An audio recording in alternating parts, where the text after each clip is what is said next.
Добрый вечер и добро пожаловать в Такер Карлсон сегодня вечером. Вот одно правило, которому стоит следовать. Никогда не доверяйте никому, кто делает поспешные и предвзятые политические выводы через несколько часов после национальной катастрофы. Они все время так делают. Люди по телевизору, например, говорят вам, что запрет на оружие каким-то образом мог бы предотвратить последнюю стрельбу в школе. И это в то время, когда машины скорой помощи все еще прибывают. Или про то, как изменение климата вызвало эти торнадо в трейлерном парке в Индиане. Билл Най, научный сотрудник, обвиняет ваш пикап в экстремальных погодных условиях. Это не те люди, которым стоит доверять. Они не пытаются решать проблемы. Их не интересует, что произошло на самом деле. Они лгут. Они беспринципны, и они скажут все, что угодно, если посчитают, что это даст им больше власти. Так что лучше их игнорировать. С другой стороны, и это тоже правда, со временем можно будет провести связь между решениями, которые принимают политики, и катастрофами, которые следуют за ростом цен на бензин. Например, цена на бензин в Америке сейчас классифицируется как катастрофа. Это правда. Независимо от того, как вы относитесь к выбросам углекислого газа, вы все равно, вероятно, предполагали, что сможете позволить себе ездить на работу каждый день или отдыхать с детьми этим летом. Или время от времени покупать ужин в ресторане. Но теперь вы не можете. И цены на бензин – это главная причина, по которой вы не можете себе ничего позволить. Ничто не делает страну нищей быстрее, чем рост цен на энергоносители. Так как же это произошло? Что ж, мы предлагаем вам решить самим. Мы собираемся показать вам запись предвыборного мероприятия во время последних президентских праймериз Демократической партии в Нью-Гэмпшире. Это видео было снято в 2019 году, в тот момент, когда ни один человек в стране действительно не верил, что у Джо Байдена есть какие-либо шансы выиграть, потому что они не дали ему ни единого шанса. Многие люди обратили внимание, когда Байдена спросили, будет ли он продолжать получать инвестиции от нефтегазовой отрасли. Вот как он ответил. Посмотрите мне в глаза. Хорошо, вы не обязаны соглашаться, но я хочу, чтобы вы посмотрели мне в глаза. Я гарантирую вам, что мы покончим с ископаемым топливом. Я не собираюсь с ними сотрудничать. Мы собираемся покончить с ископаемым топливом, основой всей американской экономики. Как мы собираемся это сделать и почему? Байден ничего не объяснил. И опять же, поскольку никто не верил, что он действительно победит, никто и не подумал спросить. Предполагалось, что Байден баллотировался в президенты только потому, что он был стар и печален и не знал, что еще делать после отставки. Не похоже, чтобы он собирался чего-то добиться. Итак, Байден говорил о своих намерениях, но никто не заметил. Как президент, он пообещал больше не бурить, в том числе на шельфе. У нефтяной промышленности не будет возможности продолжать бурение. Затем произошло нечто неожиданное. Берни Сандерс так напугал главных инвесторов Демократической партии, что они отдали кандидатуру старому маразматику Джо Байдену. А потом Байден стал президентом. А затем, став президентом, он сразу же начал делать именно то, что обещал. Байден прекратил выдавать новые квоты на добычу нефти и газа. Он отменил федеральные разрешения на бурение и прокладку трубопроводов. Всего месяц назад администрация отменила 3 договора аренды нефтяных и газовых месторождений на Аляске и в Мексиканском заливе. И ликвидировала более миллиона акров потенциальных буровых площадок. Тогда, в довершение всего, вы, возможно, заметили, что Джо Байден ввел нефтяное эмбарго против России, которая является одним из крупнейших мировых производителей энергии. Потому что мы за демократию, или что-то в этом роде. Так что же произошло дальше? Ну, бензин подорожал более чем на $5 за галлон. Инфляция взорвалась. Индия и Китай получили гораздо больше дешевой российской нефти, чтобы поддерживать свою экономику в нормальном состоянии. А потом рубль стал еще сильнее, чем был до войны на Украине. И так все разбогатели, кроме нас. Мы стали беднее. Таковы факты. Какой бы вы сделали вывод из этих фактов? Вы можете начать думать, что Джо Байден имеет какое-то отношение к росту цен на бензин. Потому что, когда вы ограничиваете поставки чего-то, когда у вас чего-то меньше, это стоит дороже. Например, нефть. Это принцип, известный элитным профессиональным экономистам как спрос и предложение. Прекращение бурения дает вам более дорогой бензин. Вы могли бы сделать такой вывод, но вы были бы неправы. На самом деле, если вы в это верите, вы идиот. Вы, вероятно, все еще думаете, что Хиллари Клинтон проиграла президентские выборы 2016 года. Вы наивны, вы доверчивы, вы болван. Истина гораздо более очевидна. Цены на бензин сейчас высоки, потому что Владимир Путин сделал их высокими. Как Путин это сделал? Прямо из своего логова, в камере пыток где-то глубоко в подвалах Лубянки, в окружении пустых бутылок из-под водки и отрубленных голов своих врагов. Путин подписал указ о повышении цен на неэтилированный бензин и дизельное топливо в Соединенных Штатах. А у него на столе были цветная капуста, пшеничная мука, пиломатериалы, фанера, сантехнические детали, рыбные тако и еще куча других вещей, которые теперь в Америке не купить. Владимир Путин в одиночку вызвал инфляцию и высокие цены на бензин. Он сделал это нарочно, точно так же, как 5 лет назад он добился избрания своего оранжевого сообщника президентом Соединенных Штатов. Это сделал Путин. Почему он это сделал? Путин сделал это, потому что он ненавидит наши свободы. Вот почему Путин хочет отнять свободы, которые дал нам Джо Байден. Как сам Джо Байден написал сегодня в письме, в котором ругал нефтяные компании за то, что они не продают больше нефти, мы живем с экономическими проблемами, которые действия Владимира Путина создали для американской семьи. Это снова этот чертов Путин. Но у Байдена есть план борьбы со славянским бензиновым кризисом. Он собирается ввести новый налог на энергию. Таким образом, цены на бензин упадут, потому что, когда вы делаете что-то дороже, на самом деле это дешевле покупать. Есть ли в этом смысл? Смотрите. Повышение цен Владимиром Путиным до предельных значений приводит к росту издержек для потребителей. Я ценю ваше внимание к этому вопросу и ваши усилия по смягчению экономических проблем, которые действия Владимира Путина создали для американских семей. Итак, Путин упомянул об этом 5 раз. Я думаю, вы должны дать ответ нефтяным и газовым компаниям. Это чистой воды демагогия. Это не поможет решению проблемы. Это отвлекает ваше внимание от реальных проблем. Я жил во времена Картера, и с каждым днем у меня усиливается ощущение дежавю. О, Джимми Картер, еще один великий демократический лидер, уничтоженный русскими. В его случае это был Брежнев в 1980 году. Оказывается, Джимми Картер сделал примерно то, что хочет сделать Джо Байден. Он ввел акцизный налог в размере 70% от стоимости продажи нефти, превышающий $12.80. Так что же произошло дальше? Ну, мы знаем, потому что это было изучено. Исследовательская служба Конгресса обнаружила, что этот налог привел к сокращению внутренней добычи нефти на 1,2,8%. Тем временем наша зависимость от иностранной нефти выросла на целых 13%. На самом деле это не имеет смысла. Если цель налога заключалась только в том, чтобы предотвратить взвинчивание цен, как это произошло? Ну, в 2018 году статья в журнале Economic Policy дала ответ на этот вопрос. Журнал обнаружил, что повышение налогов на нефть приводит к тому, что производители нефти неохотно идут на риск при добыче нефти, а эти риски на самом деле высоки. В налоговом фонде обнаружили, что энергетика была самым волатильным сектором фондового рынка в 2010-х годах, и когда началась пандемия, более 100 нефтяных компаний обанкротились, а производители значительно свернули свою деятельность. Итак, это рискованные инвестиции, согласны вы с ними или нет? Если вы сделаете их еще более рискованными, производство сократится еще больше. Это кажется очевидным выводом. А когда производство сокращается, цены растут. И, похоже, так считаем не только мы. Что происходит? Генеральный директор Chevron Майк Уорд, мы цитируем: «Я лично не верю, что в этой стране когда-либо снова будет построен новый нефтеперерабатывающий завод.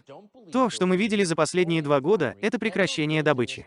Мы видели, как закрывались нефтеперерабатывающие заводы, мы видели, как выходили из строя установки. Мы видели, как нефтеперерабатывающие заводы перепрофилировались на биопереработку. Мы можем сжигать еду в наших автомобилях, и мы живем в мире, где государственная политика правительства США заключается в том, чтобы сократить расходы человека на продукты, которые производят нефтеперерабатывающие заводы. Итак, когда вы не позволяете людям что-то производить, то, что они когда-то производили, становится дефицитным и, следовательно, очень дорогим. И если вы будете зависеть от этого каждый день, вам крышка. Это логичный вывод. Но, конечно, это звучит как российская дезинформация. Звучит так, как будто это написал сам Путин. И действительно, так оно и есть. По словам нашего министра энергетики, на самом деле происходит следующее. Наши производители нефти и газа несут ответственность за происходящее. Мы находимся на военном положении. Цена на топливо постоянно растет, у нас самый высокий процент инфляции во всем мире. И поэтому он просит наших отечественных и международных производителей производить больше.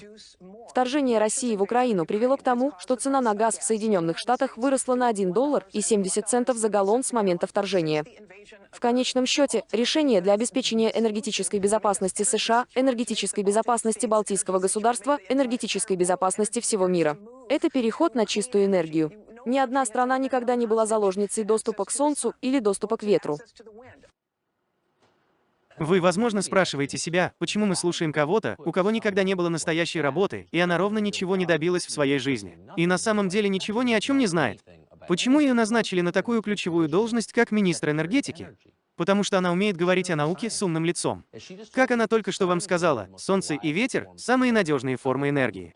Конечно, никто не думает, что облака могут закрыть солнце или ветер может перестать дуть. Это безумие. Не думайте о том, что ядерная энергетика увеличит внутреннее производство энергии. Это то, что Путин хочет, чтобы вы сделали, чтобы сохранить нашу демократию в безопасности. А мы не можем сделать ничего, что помогло бы Путину. Мы должны сказать вам, что в целом официальные лица Белого дома согласны с этим, как бы нелогично это ни выглядело. Цитирую. Официальные представители администрации Байдена в частном порядке выразили обеспокоенность тем, что вместо того, чтобы разубедить Кремль, как предполагалось, санкции усилили инфляцию, ухудшили продовольственную безопасность и наказали простых россиян в большей степени, чем Путина или его союзников.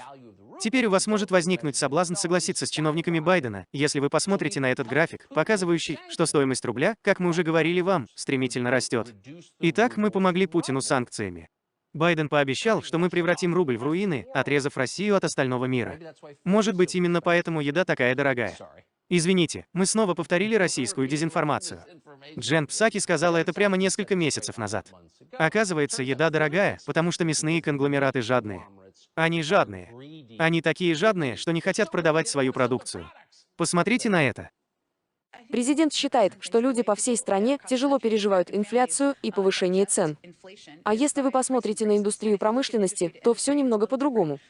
Так, например, президент и министр сельского хозяйства оба говорили о жадности мясных конгломератов.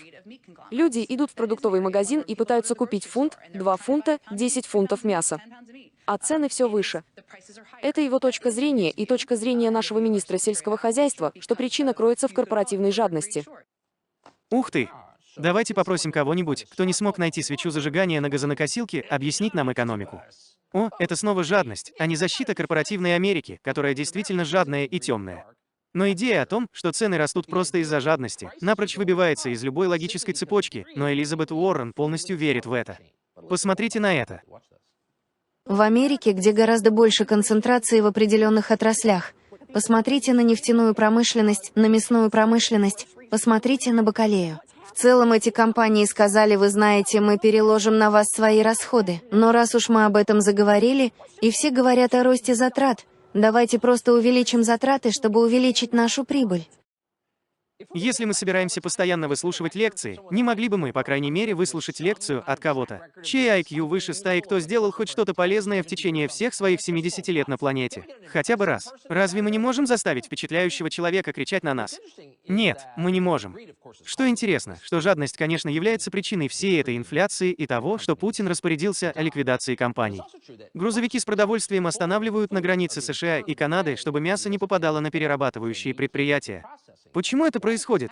Это происходит из-за мандатов на вакцинацию от ковид, которые все еще соблюдаются администрацией Байдена. И они требуют, чтобы непривитые водители находились на карантине в течение 14 дней, потому что ковид очень опасен, и многие водители не могут этого сделать. И, кстати, если бы они это сделали, содержимое их грузовиков испортилось бы. Вы, наверное, можете подумать, что это как-то связано с проблемами в цепочке поставок, из-за которых вы не можете набить свой холодильник едой. Мы не услышим об этом в средствах массовой информации. Вы знаете почему? Потому что, как большое мясо и большая нефть, как и сам Владимир Путин, по словам Джо Байдена, СМИ не дают ему честной встряски. Это основные вещи, которые мы сделали, но чего мы не сделали, так это того, что мы не смогли донести до вас это по-другому. Ну, видите ли, мы не идеальны. Да, ну я не смог связаться с... Посмотрите, как изменилась пресса. Посмотрите, как изменилась пресса. Вообще все изменилось. Я понимаю. Я знаю, что вы понимаете. Вы переоцениваете это. Вы не просто понимаете это, вы переоцениваете это. Но вот в чем дело. Одна из вещей заключается в том, что сейчас очень трудно доносить свою точку зрения. Даже с заметными исключениями, несмотря на то, что они действительно хорошие репортеры, они должны получать количество кликов в ночных новостях. Так что вместо того, чтобы задавать вопросы, у них все просто становится сенсационным и взвешивается рейтингом. Но я убежден, что мы сможем пройти через это. Мы должны пройти через это. Я собираюсь сделать перерыв, а потом мы еще немного поговорим. Я не возражаю. Я не могу закончить предложение, но причина, по которой я не могу общаться, заключается в том, что средства массовой информации недостаточно сочувственны. Они не на моей стороне. Они мне совсем не помогли. И вы знаете почему? Потому что они просто хотят получать клики на ночные новости, которые теперь являются своего рода веб-сайтом. Послушайте, мы могли бы продолжать, но тема действительно проста. Джо Байден ни в чем не виноват. Ни в ценах на бензин, ни в ценах на мясо, ни в освещении инфляции в СМИ. Ничего подобного. Вы знаете, чья это вина? По словам Сэнди Кортес, это вина Владимира Путина. Вы также можете обвинять сторонников превосходства белой расы, они в этом виноваты не меньше, чем Путин. Причина превосходства белых в том, что нам осталось жить всего 12 лет. Посмотрите на это. Климатический кризис – это кризис, порожденный несправедливостью, это кризис, порожденный погоней за прибылью при любых человеческих и экологических издержках. Это означает, что мы должны признать в законодательстве, что попрание прав коренных народов является причиной изменения климата. Что попрание расовой справедливости является причиной изменения климата. Потому что мы позволяем убеждать людей, и мы позволяем убеждать самих себя в том, что мы готовы отказывать себе в правах человека. Потомок конкистадоров снова читает вам лекцию о расизме. Хорошо, Сэнди Кортес. Над ней легко издеваться. С другой стороны, откройте свой разум. Ларри Саммерс только что сказал нам, что 6 января вызвало инфляцию. А он когда-то учился в Гарварде. Он очень умный человек, но у него отвратительные манеры за столом. Итак, идея о том, что ваш расизм делает планету теплее, на самом деле не так уж и правдоподобна. Мы не можем утверждать это с уверенностью, мы не ученые. Единственное, что мы можем сказать наверняка на данный момент, это то, что люди, которые все испортили, никоим образом не несут ответственности за то, что они сделали, ни юридически, ни морально. На самом деле они ни в чем не виноваты, мы можем сказать вам это с уверенностью. Потому что единственное, что мы знаем наверняка, это то, что это сделал Владимир Путин. Он это сделал. Джимми Дорис, ведущий шоу «Джимми». Мы считаем, что он лояльный американец, а не сторонник Путина. Он присоединяется к нам сегодня вечером. Вы ведете список всего, что делает Путин. Россия очень могущественна. Они контролируют многое. Они свергли наше правительство. Они совершили государственный переворот в Америке. Они контролируют цены на бензин. И Россия несет ответственность за нашу инфляцию. И позвольте мне сказать вам, что в прошлый раз, когда я был в баре, я узнал, что Россия помешала доставить свою хорошую водку в Trader Joe's, но я не думаю, что они действительно контролируют все так, как нам говорят. Демократы сейчас у власти. Они полностью контролируют правительство, и, как и все политики, не хотят брать на себя вину за что-либо. Они хотят, чтобы вы обвиняли всех и вся, или кого угодно в чем угодно за ту боль, которую вы сейчас испытываете, вместо того, чтобы винить их, людей, обладающих властью. И вот почему все возвращается к Путину. Потому что Путин — это причина их ненависти к Трампу. Верно? И вы сказали, что Ларри Саммерс обвинил 6 января в инфляции. Он является старым советником Клинтона. Чего они не хотят, чтобы мы поняли, что у нас однополярное правительство? Итак, если вы голосуете за Джо Байдена, значит вы голосуете за олигархов. Если вы голосуете за Митча МакКоннелла, вы тоже голосуете за нашу олигархию. Они не хотят, чтобы вы это знали. Как только люди осознают, что нас обманули те же миллиардеры, которые контролируют Джо Байдена, которые контролируют республиканскую партию, им придет конец. А они этого не хотят. Они не хотят, чтобы я в вашем шоу разговаривал с вашей аудиторией, говоря людям левых взглядов, что тут пахнет крысой. Мы знаем, что Джо Байден полностью контролируется олигархией и корпорациями, и прямо сейчас американский народ расплачивается за это. За что мы платим такую цену? Не из-за путинской инфляции, не из-за путинского повышения цен на бензин. Это результат действий Джо Байдена. Это результат действий НАТО. Это политика Джо Байдена, которая разрушает доллар и которая поддерживает рубль. И они обвиняют другую страну. Представьте себе, если бы Трамп сделал это, они бы каждый вечер шутили по этому поводу в ночных новостях. Конечно, нет. Я имею в виду, они это делают на ночных ток-шоу. Но, конечно, это не так, они просто балуются. Вы видели, как Джимми Киммелу пришлось нянчиться с этим стариком, парнем, который, вероятно, застрял на диване, прежде чем покинуть свое рабочее место. Джо Байден не принимает никаких решений. Мы все знаем, что он умственно отсталый. Мы все знаем, что Камала Харрис не принимает никаких решений, потому что она не может связать двух слов в предложении. Так кто же управляет страной? Кто бы ни руководил Демократической партией, которая представляет собой горстку миллиардеров, это они виноваты в происходящем. Вы платите больше, потому что они произвели контролируемый подрыв нашей экономики с помощью карантина от ковид, и никто не хочет брать на себя ответственность за это. Карантин от ковид, который, как доказал университет Джона Хопкинса, спас ровно 0 жизней. Он никак не повлиял на уровень смертности. Они не хотят брать на себя ответственность за это. Они хотят, чтобы вы обвинили своего соседа. Они не захотят, чтобы вы злились на олигархов Фаучи или Биг Фарма, или на СМИ, которые вас контролируют. Ведь это заставляет вас думать, что основные лекарства — это яд. Они хотят, чтобы вы обвинили своего соседа. Вы или с нами, или против нас. Это единственное сообщение, которое они оставили. А теперь они уходят, потому что потерпели неудачу. Как вы думаете, почему Митч МакКоннелл и Чак Шумер являются лидерами в Палате представителей и в Сенате? Они не лидеры. У этих людей отрицательная харизма. Я бы не стал спрашивать у Чака Шумера дорогу к автостраде. Почему они лидеры? Потому что именно они получают больше всего денег от класса миллиардеров, который фактически управляет этой страной. Они забирают у них деньги и раздают их другим членам Конгресса, чтобы те проголосовали за них как за лидера. Не потому, что они лидеры, а потому, что они купили голоса избирателей. Продажные люди. Это правда. Джимми, рад видеть вас сегодня вечером. Большое вам спасибо. Спасибо, что пригласили меня.